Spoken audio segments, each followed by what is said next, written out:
দেশের দূষিত শহরের তালিকায় শুক্রবার ঢাকার অবস্থান দ্বিতীয়। এদিন সকাল ৯টা ১৫ এয়ার কোয়ালিটি ইন্ডেক্স স্কোয়ার ১৯৬টি দেশের রাজধানীর বাতাসের মান এবং অস্বাস্থ্যকর নিয়ে একটা গবেষণা করে ১০১ থেকে ২০০ এর মধ্যে একিউআই স্কোয়ারকে সংবেদনশীল গোষ্ঠীর জন্য অস্বাস্থ্যকর বলে মনে করা হয়।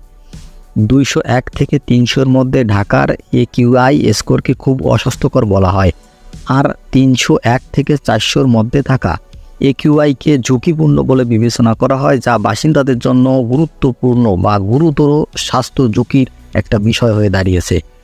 ভারতের দিল্লি, চিলির সান্তিয়াগো, পোল্যান্ডের কোরা যথাক্রমে ২০৬, ১৭৮ এবং ১৭৫ একিউআই স্কোর নিয়ে তালিকার প্রথম, তৃতীয় ও চতুর্থ স্থানে অবস্থান করছেন। দিল্লির এই অস্বাস্থ্যকর একটার যে জরিপ, সেটায় দিল্লি হচ্ছে প্রথমে এবং ঢাকা হচ্ছে দ্বিতীয়তে। বাংলাদেশের একিউআই নির্ধারণ করা হয় দূষণের 5টি বৈশিষ্ট্যের উপর ভিত্তি করে।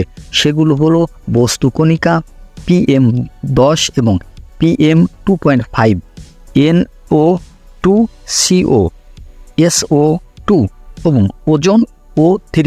দীর্ঘদিন ধরে বায়ু দূষণে ভুগছে ঢাকা। এর বাতাসের গুণমান সাধারণত শীতকালের অস্বাস্থ্যকর হয়ে যায় এবং বর্ষাকালে কিছুটা উন্নত হয়। ২০১৯ সালের মার্চ মাসে পরিবেশ অধিদপ্তর ও বিশ্বব্যাংকের একটি প্রতিবেদনে উল্লেখ করা হয়েছে যে ঢাকা বায়ু দূষণের 3টি প্রধান কারণ হলো ইটভাটা, যানবাহন থেকে নির্গত ধোঁয়া ও নির্মাণ কর্মযজ্ঞের ধুলোবালি।